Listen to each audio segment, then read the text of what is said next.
శ్రోతలందరికీ కూడాను శ్రీశ్రవణం చారులో భాగవత కథలో చతుర్థ స్కందంలో మనం ధ్రువ చరిత్ర చెప్పుకున్న తర్వాత ఈరోజు ప్రచేతుడి సభలో ఏం జరుగుతున్నది అని చెప్పుకోవడానికి పెడుతున్నాం. మీ అందరికీ ఆ కథకి స్వాగతం. అయితే ఈరోజు మనం ధ్రువ చరిత్ర అయిపోయిన తర్వాత మైత్రేయుడిని అడిగాడు మన విదురుడు. ప్రచేత సభలో నారదుడు ధ్రువుడి చరిత్రను గానం చేశాడని చెప్పారు కదా, వీళ్ళెవరు, వారు ఏ ఏ వంశాల్లో జన్మించారు, వారి తల్లిదండ్రులెవరు, వారు ఎక్కడ యజ్ఞం చేశారు, ఈ విషయాలన్నీ వివరంగా చెప్పండి అని. అప్పుడు ఆయన చెప్తున్నారు: ఓ విదురా, ధ్రువుడు వానప్రస్థానికి పోవడానికి నిశ్చయించుకున్నాడు. ధ్రువుని కుమారుడైన ఉత్కలుడు తండ్రి వద్ద నుండి రాజ్యాధికారాన్ని తీసుకోవడానికి ఇష్టపడలేదు. ఎందుకంటే ఉత్కలుడు పుట్టినప్పటి నుంచి కూడాను ప్రాపంచిక విషయాల మీద ఆసక్తి చూపించలేదు. ఆయన జ్ఞానయోగాన్ని అవలంబించాడు. రాగద్వేషాలను విడిచిపెట్టి అందరినీ సమానంగా చూడడం మొదలుపెట్టాడు. అందరిలో పరమాత్మని, పరమాత్మలో అందరినీ దర్శించేవాడు. దేహం మీద అభిమానాన్ని ఎప్పుడో వదిలిపెట్టేశాడు ఆయన. చాలా శాంతమూర్తి, అలౌకికమైన ఆనందాన్ని అనుభవిస్తూ ఉండేవాడు. ఉత్కలుడు బయటవారు చూడ్డానికి పిచ్చివాడి మాదిరిగా ఉండేవాట. అతడు దారిలో పోతుంటే అందరూ అతని వంక ఒక పిచ్చివాడిలాగా, జడుడిగా, గుడ్డివాణ్ణిగా, చెవిటివాణ్ణిగా, ఉన్మాత్తునిగా చూస్తూ ఉండేవాట. అతని ప్రవర్తన చూసిన మంత్రులు, కులవృద్ధులు ఇతని పిచ్చివానిగా భావించి అతనికి రాజ్యాన్ని ఇవ్వలేదు. అతని తమ్ముడైన భ్రమి కుమారుడు అయిన వత్సరుని రాజ్యాభిషిక్తుణ్ణి చేశారు. ఆయనకి రాజ్యాన్నిచ్చి రాజ్యాభిషిక్తుని చేశారట. వత్సరుని భార్య పేరు సునీధి. వారికి 6 కుమారులు. వాడి పేరు పుష్టార్ణుడు, తిగ్మకేతువు, ఇషుడు, ఊరుడు, వసువు, జయుడు. ఈ పుష్ణారునికి ప్రభ, దోష అనే 2 భార్యలున్నట్ట. వారిలో ప్రభకు ప్రాతకాలము, మధ్యాహ్నము, సాయంకాలము అనే 3 కుమారులు కలిగారు. దోష అనే ఆవిడికి ప్రదోషుడు, నిషీది, వ్యుష్ణుడు అనే 3 కుమారులు కలిగారు. వ్యుష్ణుడి భార్య పుష్కరిణి అన్నమాట. వారికి సర్వతేజుడు అనే కుమారుడు కలిగాడు. ఈ సర్వతేజువుకి చక్షువు అనే పేరు కూడా వచ్చింది. అతని భార్య ఆకూతి. వారిరువురికి చాక్షుసమణువు అనే కుమారుడు కలిగాడు. ఈ చాక్షుసమణువు భార్య నడ్బల. వారికి 12 మంది కుమారులు పుట్టారు. వారి పేర్లేంటి? పురువు, కుత్సుడు, ఋతుడు, ద్యుమనుడు, సత్యవంతుడు, ధృతుడు, వ్రతుడు, అగ్నిష్టోముడు, అతిరాత్రుడు, ప్రద్యుమ్నుడు, శిబి, ఉల్ముకుడు అనే 12 మంది అన్నమాట. ఈ ఉల్ముకుడికి భార్య పేరు పుష్కరిణి. వారికి అంగుడు, సుమనుడు, ఖ్యాతి, క్రతువు, అంగీరసుడు, గయుడు అనే 6 కుమారులు పుట్టారు. ఈ అన్ని పేర్లని మీరు చూస్తూ ఉండండి. మనకి ఎక్కడో ఎక్కడో పురాణాల్లో ఎక్కడో ఒక చోట తగులుతూ ఉంటాయి. ఇవి దేనికి మనం అన్వయించుకోవచ్చు అన్నది మీరు ఆలోచిస్తూ కథ వింటూ ఉండండి. వారిలో అంగుని భార్య పేరు సునీధ. వారిద్దరికీ వేణుడు అనే కుమారుడు పుట్టాడు. చిన్నప్పటి నుంచి ఈ వేణుడు దుర్మార్గుడుగా పెరిగాడనమాట. వాడి దుర్మార్గాన్ని సహించలేక అతని తండ్రి విరక్తితోటి నగరాన్ని ఆయనే విడిచిపెట్టి వెళ్ళిపోయాడు. వేణుని దుర్మార్గాన్ని తట్టుకోలేక ఋషులు అతన్ని శపించారు. ఆ శాప కారణంగా అతడు చనిపోయాడు. వేణుడు చనిపోయిన తర్వాత ఆ ఋషులు అతని కుడి చేతిని మర్దించారట. ఆ మర్దన ఫలితం చేత పృథువు అనే కుమారుడు జన్మించాడు. అంటే వంశం నాశనం అవ్వకుండా ఇలా జరిగిందనమాట. పృథుడు సాక్షాత్తు శ్రీహరి అవతారం అని చెప్పాడు మైత్రేయుడు. అప్పుడు విదురుడికి ఒక సందేహం వచ్చేసింది. ఏమని? మహాత్మా, అంగరాజు పుణ్యాత్ముడు, సాధు స్వభావుడు. మరి అతనికి వేణుడు అనే దుర్మార్గుడు అసలు ఎందుకు కొడుకుగా పుట్టాడు? వేణుడి రాజ్యం నుండి వెళ్ళగొట్టకుండా అంగరాజు ఎందుకు రాజ్యాన్ని విడిచి వెళ్ళిపోయాడు? అంగరాజు తర్వాత రాజైన వేణుణ్ణి మునులు అసలు ఎందుకు శపించారు? రాజుని ఆ ప్రకారం శపించచ్చా అసలు? ఈ వివరాలన్నీ నాకు తెలియచేయండి అంటూ అడిగాడు విదురుడు మైత్రేయుడిని. అప్పుడు మైత్రేయుడు ఇలా చెప్తున్నాడు: విదురా, అంగుడు రాజర్షి. ఒకసారి ఆయన యజ్ఞం చేస్తున్నప్పుడు హవిస్సులు తీసుకోవడానికి దేవతలు మంత్రపూర్వకంగా ఆహ్వానించారు ఋత్వికులు. కానీ దేవతలు రాలేదు. అంగరాజు ఋత్వికుల వంక చూశాడు. రాజా, మేము యజ్ఞానికి కావలసిన సంబరాలను, ధర్మ మార్గాన్ని సేకరించాం. ఈ సంభారాల్లో ఏ దోషమూ లేదు. మేం వేదం చదువుకున్నాం. మేము ఉచ్చరించిన మంత్రాల్లో కూడా ఎటువంటి దోషము లేదు. ఆ మంత్రములు శక్తి కలవి. మేము దేవతల పట్ల ఎటువంటి తిరస్కార భావము చూపలేదు. దేవతలు వచ్చి వారి ఆవిర్భాగాలను ఎందుకు స్వీకరించడం లేదో తెలియట్లేదు అన్నట్ట. అప్పుడు అంగరాజు చాలా బాధపడిపోయాట. వెంటనే అక్కడ ఉన్న సదస్యుల్ని పిలిచి, "దేవతలు ఎందుకు రాలేదు? కారణమేమిటో చెప్పండయ్యా" అంటూ బతిమిలాడిగాడట. అప్పుడు దానికి వాళ్ళు ఈ రకంగా సమాధానం చెప్పారట. ఏమని? "రాజా, నీవు ఈ జన్మలో గాని, గత జన్మలో గాని ఏ పాపము చేయలేదయ్యా. కానీ నీకు ఈ జన్మలో పుత్ర సంతానం లేదు. పుత్రులు లేని వారి నుండి దేవతలు హవిస్సులు స్వీకరించరు. ఆ కారణం చేత దేవతలు రాలేదు. నీవు పుత్రుడు కావాలనే కోరికతో యజ్ఞం చేస్తే నీకు ఆ యజ్ఞపురుషుడు తప్పక సంతానాన్ని ప్రాప్తి చేస్తాడు" అంటూ అన్నారనమాట. ఆ మాటలు విన్న అంగరాజు వెంటనే పుత్రుల కోసం ఒక యజ్ఞాన్ని చేశాడు. ఆ యజ్ఞకుండం నుండి యజ్ఞపురుషుడు బయటకొచ్చాడు. అతని చేతిలో ఒక బంగారు పాత్ర, దాంట్లో పాయసం. ఆ అంగరాజు ఆ పాయసాన్ని తీసుకొని తన భార్యకిచ్చాడు. ఆవిడ దాన్ని స్వీకరించింది. కాలగర్భంలో ఆవిడకి కుమారుడు జన్మించాడు. అతనే వేణుడు. ఈ వేణుడు పుట్టిన నుండి అధర్మ కార్యాలంటే ఎంతో ఇష్టం వాడికి. దుష్టుడుగా తయారాడు. అడవిలోకి పోయి చిన్న చిన్న మృగాల్ని చంపేస్తుంటాడు. తనతో ఆడుకునే బాలులను అతి క్రూరంగా చంపేసేవాట. వేణుడు రావడం చూసిన ప్రజలు దూరంగా పారిపోతూ ఉండేవాట. ఇది చూసిన అంగరాజు కుమారుణ్ణి చాలా కఠినంగా దండించేవాట. కానీ ప్రయోజనం లేకపోయింది. దుర్మార్గులైన కుమారులు కన్నవారు పడే కష్టాలన్నీ కూడాను అంగరాజు అనుభవించేశాడు. ఆ కుమారుడి వల్ల అతనికి అపఖ్యాతి వచ్చేసింది. మానసికంగా కుంగిపోయాట. సంతానం లేని వారు సంతానం కొరకు యజ్ఞాలు, యాగాలు, వ్రతాలు చేస్తారు. అన్ని దేవుళ్లకు మొక్కుతారు. ఆ పుట్టే కుమారుడు దుర్మార్గుడైతే వచ్చే కష్టాలను వారు ఊహించరు. చెడ్డ సంతానం వలన మానవులకు చెడ్డ పేరు, అందరితో విరోధం, మానసిక బాధ కలుగుతాయి. ప్రతిరోజు ఇంటి మీదకి తగాదాలొస్తుంటాయి. ఇటువంటి కుమారులు ఎందుకు పుట్టారా అని ఏడుస్తుంటారు. జ్ఞాని అయిన వాడు అటువంటి కుమారులను ఆదరించడు. అందుకని అంగరాజుకు నిర్వేదం కలిగింది. రాత్రిళ్ళు నిద్ర పట్టడం లేదు. ఒకరోజు రాత్రి ఎవరికీ చెప్పపెట్టకుండా రాజ్యం విడిచి వెళ్ళిపోయాడనమాట. మర్నాడు అంగుడు కనిపించలేదు. మంత్రులు, పురోహితులు అందరూ రాజు విరక్తితో వెళ్ళిపోయాడని అర్థం చేసుకున్నారు. అంగరాజు కోసం వెతికించారు కానీ ప్రయోజనం లేకపోయిందనమాట. ఇంకా రాజ్యంలో అరాచకం మొదలైపోయింది.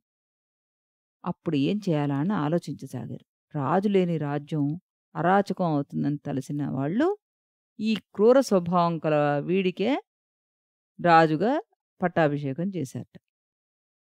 వీరుడు తమను కఠినంగా శిక్షిస్తాడేమోనని భయపడి దుర్మార్గులంతా రాజ్యం విడిచి పారిపోయాట. వీరుడు తనకు తానే భగవంతుడుగా ప్రకటించేసుకున్నట్ట. తనను కాకుండా వేరే దేవుణ్ణి పూజించిన వారిని అవమానించసాగట. వేణుడు వేదాల్ని నమ్మేవాడు కాదట. ఎవరిని వేదాల్లో చెప్పబడిన యజ్ఞాలు, యాగాలు చేయొద్దని ఆదేశించేవాడట. ధర్మం లేకుండా చేసేశాడు. రాజు యొక్క అధర్మ ప్రవర్తన చూసి అధికారులు అధర్మవర్తనులుగా మారిపోయారు. ఇది చూసి అందరూ ఒకచోట చేరి ఆలోచించారట. ఏమని? వేణుడి రాజ్యంలో ప్రజలు చాలా బాధపడుతున్నారు. రాజ్యం అరాజకం అయిపోతోంది. వేణుని రాజుని చేస్తే వీడు ఇలా తయారయ్యాడేంటి? ధర్మాత్ముడైన అంగరాజుకి ఇలాంటి అధర్మవర్తుడు పుట్టాడేంటి? ఇప్పుడు మనం ప్రజలను రక్షించే ఉపాయం ఆలోచించాలి. మిరకపోతే ప్రజాక్షేమం దృష్ట్యా వీడిని మన శాపంతో నాశనం చేసేయాలి అనుకున్నట్ట. అందరూ వేణుడి వద్దకు వెళ్ళి వేణుడితో ఇలా అన్నాడు. మహారాజా, మేము చెప్పబోయే మాటలు శ్రద్ధగా వినండి. దీనివలన తమరికి ఆయుష్, కీర్తి వస్తాయి. మనస్సు, వాక్కు, దేహం వీటి ద్వారా ధర్మాన్ని పాటించాలి. అటువంటి వారికి స్వర్గలోకాలు, తుదకు మోక్షం వస్తుంది. కానీ నువ్వు ధర్మహాని కలిగించే పనులు చేస్తున్నావు. రాజ్యంలో ధర్మం నశిస్తే రాజుకి ఐశ్వర్యం నిలవదు. నీ అధర్మ ప్రవర్తనను బట్టి అమాత్యులు, ఉద్యోగులు అందరూ లంచగొండులైపోయారు. దేశంలో దొంగతనాలు, నేరాలు పెరిగిపోతున్నాయి. ప్రజలు దగ్గర నుంచి నువ్వు పన్ను తీసుకుంటున్నావు. దానికి ప్రతిగా ప్రజాక్షేమం కొరకు ఏమీ చేయడం లేదు నువ్వు. ఈ లోకంలో, పరలోకంలో గాని ఇలాంటి వాళ్ళకి సుఖం ఉండదు. ఏ రాజు రాజ్యంలో వర్ణాశ్రమ ధర్మాన్ని చక్కగా అనుష్ఠించేస్తాడో అతనికి ఆ శ్రీహరి కరుణా కటాక్ష వీక్షాలుంటాయి అంటూ చెప్తున్నారనమాట. యజ్ఞస్వరూపుడు, వేదస్వరూపుడు, తపోరూపుడు అయిన ఆ పరమాత్మ నీ దేశంలో ప్రజలు యజ్ఞాలు, యాగాలు చేయడం ద్వారా పూజిస్తూ ఉండేవాళ్ళు. నువ్వు కూడా వారి మాదిరి యజ్ఞ యాగాదులు చేసి ఆ పరమాత్మను సేవించు. అంతేగాని వాటన్నిటిని ఆపకు. ఆపితే సకాలంలో వర్షాలవి కురవ్వు. అంటే పంచభూతాలు మనకి అధీనంలోకి రావు అంటూ చెప్పాట. కానీ వేణుడు వారి మాటలు ఏమీ వినలేదు. "నేను ఈ దేశపు రాజుని. నన్ను వదిలిపెట్టి ఎవరికో యజ్ఞాలు, యాగాలు చేయడమేంటి మీ మీ మొహం? మీరు అందరూ మూర్ఖులు. ఎదురుగా ఉన్న నన్ను వదిలిపెట్టి ఎవరినో సేవిస్తున్నారు. నేను మీకు ప్రభువుని. నేను ఈశ్వరుడిని. ఈ యజ్ఞాలన్నీ నా పరంగా చెయ్యాలి. నన్ను అవమానిస్తే మీకు ఈ లోకంలో గాని, పరలోకంలో గాని సుఖాలు కలగవు. మీరు యజ్ఞపురుషుడు అంటున్నారు. ఆ యజ్ఞపురుషుడు ఎవరసల? ఎక్కడున్నాడు? మీకు తెలుసో లేదో? బ్రహ్మ, విష్ణు, మహేశ్వరుడు, ఇంద్రుడు, చంద్రుడు, పంచభూతాలు, కుబేరుడు, సూర్యుడు, దేవతలు అన్నీ నా యందే ఉన్నాయి. రాజునైన నేను సర్వదేవమయుడిని. ఆ విషయం గుర్తుపెట్టుకోండి. కాబట్టి మునులారా, నా మీద ఉన్న ద్వేషాన్ని వదిలిపెట్టి నన్నే పరమాత్మగా కొలవండి. అన్ని యజ్ఞాలు నా కోసం చేయండి. హవిస్సులన్నీ నాకు సమర్పించండి. అంతేగాని నాకంటే వేరే దేవుడెవ్వరూ లేరన్నాడు. ఈ మాటలన్నీ విన్న ఋషులు, మునులు చాలా బాధపడిపోయారట. బుద్ధి లేనివాడు, దుర్మార్గుడు అయిన వేణుని మాటలు వాళ్ళు అంగీకరించలేదు. వాళ్ళప్పుడు ఇలా అన్నట్ట. ఈ అధర్మపరుడైన వేణుడు ఇక జీవించి ఉండకూడదు. వీడిని వెంటనే సంహరించండి. వీడు బతికి ఉంటే ఈ లోకాన్నే నాశనం చేస్తాడు. వీడికి రాజుగా ఉండే యోగ్యత ఒక్కటి కూడా లేదు. వీడు దైవదూషణ కూడా చేశాడు. తానే పరమాత్మనని ప్రకటించుకున్నాడు. ఎవరి కరుణతో, దయతో వీడు రాజయ్యాడో ఆ పరమాత్మనే వీడు దూషిస్తున్నాడు. వీడు చావక తప్పదింకా అని తీర్మానించారట. వాళ్ళందరూ కలిసి ఒక్కసారిగా కోపాన్ని ప్రదర్శించేసరికల్లా దాంట్లో ఆ వేణుడు దగ్ధమైపోయాడు. వేణుడు మరణించిన తర్వాత మునులు తమ ఆశ్రమానికి వెళ్ళిపోయారు. తన కుమారుడు మరణించాడని తెలిసి తల్లి సునీధి పరుగు పరుగున వచ్చి తన కుమారుడు వేణుడిని శరీరాన్ని ఒకచోట పెట్టి రక్షిస్తూ వచ్చింది. వేణుని సంహరించిన తర్వాత ఆ మునులందరూ సరస్వతీ నదిలో స్నానం చేసి హోమాలు చేస్తున్నారు. తర్వాత పరమాత్మ కథలన్నీ చెప్పుకున్నారట. ఇంతలో వారికి ఒక అనుమానం వచ్చింది. మనం వేణుణ్ణి చంపేశాం. మరి ఈ రాజ్యం ఎలా ఉందో అరాచకం పెరగలేదు కదా అనుకున్నారట. వారు అలా అనుకుంటూ ఉంటే కొంతమంది దొంగలు దొంగ సొత్తును చేతపట్టుకొని అటుగా పరిగెడుతున్నారు. అప్పుడు వారికి అర్థమైంది. రాజు అయిన వేణుడు చనిపోగానే రాజ్యంలో అరాచకం ప్రబలింది. దొంగతనాలు, దోపిడీలు, హింసలు ఇవన్నీ పెరిగిపోతున్నాయి. తపశ్శక్తి వాళ్ళు వృధా చేయదలుచుకోలేదనమాట. వాళ్ళేం చేశారు? వేణుని వంశం అంతం అయిపోకూడదని చెప్పి, వీడి వంశంలో వీడు ఒక్కడే దుర్మార్గుడు కానీ మిగిలిన అందరూ ధర్మాత్ములే కాబట్టి, ఈ వేణుని వంశాన్ని రక్షించాలి మనం అనుకుని, ఒక రాజుని పుట్టిద్దాం మనం అని అనుకున్నట్ట. వెంటనే ఆ మునులందరూ ఆ వేణుని తల్లి సునీతి శరీరాన్ని సంరక్షిస్తోంది కదా! ఆవిడ దగ్గరికి వెళ్ళి, వేణుని మృత కళేబరాన్ని చుట్టూ కూర్చుని వేణుని మృతదేహం యొక్క తొడల భాగాన్ని మర్దించారట. అప్పుడు ఆ తొడ ప్రదేశం నుండి ఒక పొట్టి మనిషి పుట్టాడు. వాడు నల్లగా ఉన్నాడు. దవడలు పెద్దగా ఉన్నాయి. చట్టి ముక్కు, ఎర్రని కళ్ళు, రాగి రంగు జుట్టుతో ఉండాలి. అప్పుడు వాడు బయటకొచ్చి ఏం చేయాలి నేనని అడిగాట. ఇలాంటి వాడిని రాజు చేయడం ఏమిటని ఆ మునులు నిషీద అన్నారు. అంటే అక్కడ కూర్చో. అందువలన వాడిని నిషాదుడు అనే పేరొచ్చిందనమాట. వాడి వంశం వాళ్ళు నిషాదులయ్యారు. ఆ నిషాదుడు పుట్టగానే మునులు వేణుడి పాపాలన్నీ ఆ నిషాదుడిని స్వీకరించమన్నారు. మునుల ఆజ్ఞ ప్రకారం ఆ పొట్టివాడైన నిషాదుడు వేణుని పాపాలన్నిటినీ స్వీకరించేస్తారనమాట. అప్పటి నుండి నిషాదులు పాపాత్ములయ్యారు. వారు గ్రామాల్లో, పట్టణాల్లో ఉండకుండా అరణ్యాల్లో ఉంటూ వచ్చారనమాట. ఇప్పుడు మనం ఎన్నోసార్లు నిషాదులు అని చెప్పుకుంటూ ఉంటాం గదా! వాళ్ళే వీళ్ళు. వేణుని తొడల నుండి పొట్టివాడు వికృత ఆకారుడు పుట్టాడని మునులు పట్టు విడవలేదు వాళ్ళు. ఏం చేశారు? వాళ్ళ తపోబలాన్ని మళ్ళీ ఉపయోగించి ఆయన శరీరం యొక్క బాహుల్ని మర్దించారట. ఆ బాహుల నుండి ఒక పురుషుడు, ఒక స్త్రీ వచ్చారట. ఆ స్త్రీ పురుషుడు సాక్షాత్తు భగవంతుడు అవతారాలు అనుకున్నారు ఆ ఋషులు. ఇదేమిటి? తొడల నుండి, చేతుల నుండి బిడ్డలు పుట్టడం ఏమిటని అనుకుంటున్నారు కదా! మరి ఈనాటి పరిశోధనలో క్లోనింగ్ అని, జీన్స్ అని, పిండం దశలోనే జీన్స్‌ని మార్చవచ్చునని, స్త్రీ పురుష సంగమం అవసరం లేకుండానే బిడ్డలు పుట్టించవచ్చునని నేటి శాస్త్ర పరిజ్ఞానం చెప్తోంది గదా! ఆ పరిజ్ఞానమే 5000 సంవత్సరాల కిందట ఋషులు చూచాయిగా చెప్తే మనం నమ్మలేదు. కొంచెం చెప్పే తరీకాలో తేడా ఉంది గానీ, వాళ్ళే దాన్ని ఈ రకంగా కనిపెట్టగలిగారు. సరే. ఇకపోతే ఆ కుమారుడు సాక్షాత్తు విష్ణు అంశ అని, కుమార్తె లక్ష్మీదేవి అంశ అని భావించారు. ఆ కుమారుడికి పృథువు అని పేరు పెట్టారన్నమాట. అతడే భూమిని పరిపాలించసాగాడు. ఆ కుమార్తె లక్ష్మీదేవి పృథు మహారాజుని భర్తగా సేవించగలదు. దానికి కారణం కూడా వారు చెప్పారు. ఏంటది? లోకాలను ఉద్ధరించడానికి శ్రీహరి పృథు మహారాజుగా జన్మించాడు. ఆయనతో పాటు ఆయన భార్య లక్ష్మీదేవి కూడా జన్మించింది. కానీ వీళ్ళిద్దరూ అన్నా చెల్లి సంబంధం ఉన్నవాళ్ళు కాదు. ఎందుకంటే వీళ్ళిద్దరూ ఒక తల్లి కడుపున పుట్టలేదు. కేవలం చనిపోయిన వేణుడి అవయవాలు మర్దించడం ద్వారా పుట్టింది.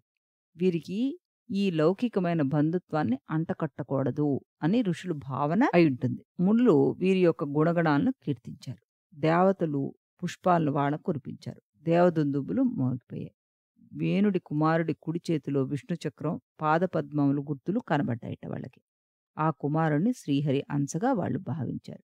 వెనువెంటనే ఋషులు, మునులు, బ్రాహ్మణులు ఆ బాలునికి రాజ్యాభిషేకం చేశారనమాట. ఆ ప్రకారంగా రాజాభిషిక్తుడైన పృథు మహారాజు అర్చిదేవిని పెళ్లి చేసుకున్నాడు. ఆ పృథు మహారాజుకి కుబేరుడు ఒక బంగారంతో చేయబడిన సింహాసనాన్ని ఇచ్చాడు. వరుణుడు తెల్లని గొడుగునిచ్చాడు. వాయుదేవుడు 2 చామరాలిచ్చాడు. ధర్మదేవత ఒక మాలనిచ్చింది. ఇంద్రుడు కిరీటాన్నిచ్చాడు. యముడు దండాన్నిచ్చాడు. బ్రహ్మ వేదాలనిచ్చాడు. సరస్వతి ఒక హారాన్నిచ్చింది. విష్ణు సుదర్శన చక్రాన్నిచ్చాడు. లక్ష్మీదేవి అపారమైన సంపదలనిచ్చింది. రుద్రుడు ఒక కత్తిని, పార్వతి ఒక డాలుని ఇచ్చాట. చంద్రుడు మరణం లేని అశ్వాలనిచ్చాట. విశ్వకర్మ ఒక రథాన్నిచ్చాడు. అగ్నిదేవుడు ఒక దివ్యమైన ధనస్సునిచ్చాడు. సూర్యుడు సూర్యకిరణాల వంటి వాడి అయిన బాణాలనిచ్చాట. భూదేవి పాదుకలనిచ్చిందిట. ఆకాశం పుష్పాలనిచ్చిందిట. గంధర్వులు తన నాట్య సంగీత కౌశల్యాలన్నింటినీ ఆయన ముందు ప్రదర్శించారట. ఋషులు ఆశీర్వదించారు. సముద్రుడు శంఖాన్నిచ్చాడు. ప్రకృతి మంచి మార్గాన్ని ఏర్పాటు చేసిందట. సూతులు, వందిమాగాదులు ఆయన స్తుతించడానికి వచ్చారు. తనను స్తోత్రం చేయడానికి వచ్చిన వారితోటి పృథు మహారాజు ఈ విధంగా అన్నాడు: ఓ వందిమాగాదులారా, నేను ఇప్పుడే పుట్టాను. ఇంకా నేను ఏమీ చేయలేదు. నా పరాక్రమం ఏమిటో లోకానికి తెలియదు. అటువంటప్పుడు నన్ను ఏమని స్తుతిస్తారు? కాబట్టి నన్ను స్తుతించడం మాని ఎవరైనా యోగ్యులను స్తుతించండి అన్నట్ట.